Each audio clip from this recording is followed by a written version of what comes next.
Well, it's hard to miss the iconic black and orange stripes of the XXX restaurant when you drive through West Lafayette. Since 1929, the landmark eatery has sat on a hill in Chauncey Village, serving up burgers, huge breakfasts, and homemade root beer, and a lot more. And close by, another famous spot near Purdue's campus is Harry's Chocolate Shop. Opened as a family business in 1919, this landmark bar has been a Purdue tradition for more than 80 years at the same corner. Welcome back to this special edition of Inside Indiana Business, a Greater Lafayette Town Hall powered by Pacer Sports and Entertainment. You know, much of the economy of Lafayette and West Lafayette and this region is centered around Purdue University, but there is a beehive of activity fueled by the private sector as well. From advanced manufacturers, major economic development projects, entrepreneurship, and innovation initiatives. We've gathered a group of community leaders for our Insiders panels this week to weigh in on some of the hot issues facing the region, and I'm pleased to be joined by Matchbox manager Amanda Findley, also the former Wabash National CEO Dick Geromini, and Nutramaze co-founder and CEO Evan Rochford. And welcome one and all to the Insiders. Great to see you all. Dick, I'm going to start with you as we talk about challenges for the region. A lot going on here, obviously, with so many transformative projects. But as you look at challenges the region faces, what would you identify? Well, some of the biggest challenges, most significant ones that manufacturers in the area face, and all industry in particular, are a skills gap and an overall labor shortage. With the economy booming as it has been for the past few years, especially in this last year or so, we're finding it more and more difficult to find the kind of talent that you need to deal with the type of technology that we all have to deal with today in the manufacturing sector. And then there's just a shortage overall of people just to fill any type of job. What has the Matchbox done to help diversify the economy? Yeah, I think we've given a place to people who can work from anywhere from that Matchbox space. Dick talked a little bit about filling this skills gap, but we also want to create a community where people want to live and make sure Lafayette remains a community where people want to live.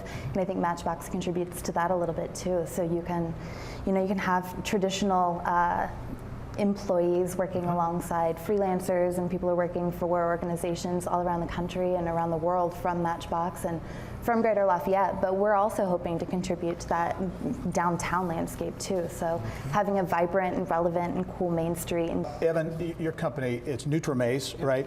Fascinating company, and you even brought a prop. So tell us about Nutramaze, because I think the innovation, the technology that started it all came out of Purdue University, right? That's right, yeah. So our technology is a more nutritious, better tasting variety of non-GMO corn, which has this beautiful orange color. And so it was a Purdue technology. It was developed for humanitarian purposes.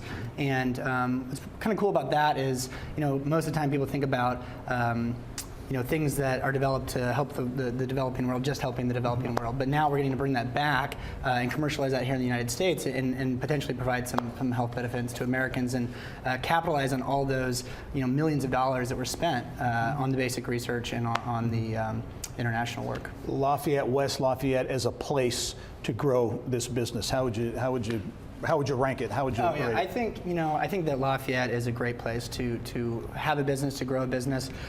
I think that starting a business, no matter where you are, is a difficult thing to do. And in Lafayette, there's two really big things that come to mind for me, which is the sense of community and the sense of camaraderie. And maybe in some larger ecosystems, it might be a little bit more competitive, a little bit more cutthroat.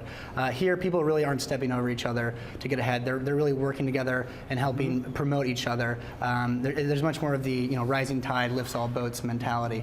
The word collaboration, cooperation keeps coming up throughout the broadcast, and in particular with this Wabash Heartland Innovation Network, which is a big initiative. Dick, as you see the potential there, what do you see? 10-county area focused on creating really a hub for advanced manufacturing and digital agriculture, right? It's all revolving around innovation, or Internet of Things, being able to take that technology, the sensor technology, the ability to capture, collect data, analyze data, and be able to reduce variability, improve quality, improve output, increase uptime, decrease downtime, All those things can help businesses prosper, and that can happen not only in the manufacturing sector and the advanced manufacturing side, but also with precision or digital agriculture. And it's an exciting opportunity for our whole 10-county region. Yeah, well, as you look at the opportunities and some of the big transformative projects going on here, as you think about,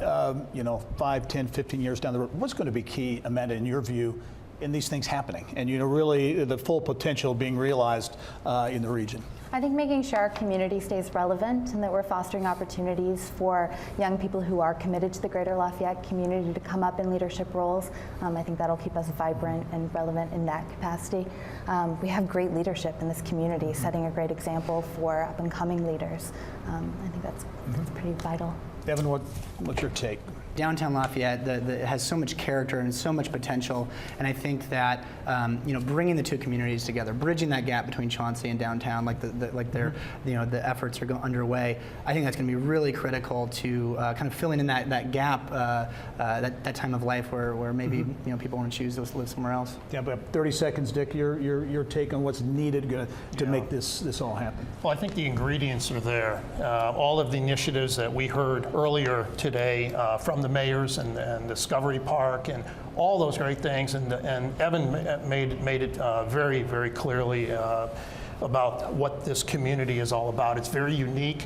Someone who did not grow up here and came here 16 years ago, I was so impressed with the friendliness of this community, the welcoming attitude and environment that you come into, the collaborative nature of everyone, no matter what side of the aisle they're on. People work together to move the ball down the field and to get it across the finish line, and that makes it very special. And having had, my 42-year career, I'd lived in a number of states, and this by far sets a standard for that collaborative way of getting things done. Very good. Thanks for some great perspectives on Insiders Panel number 1, Dick Giramini, Amanda Findley, and also Evan Rochford. Thanks very much.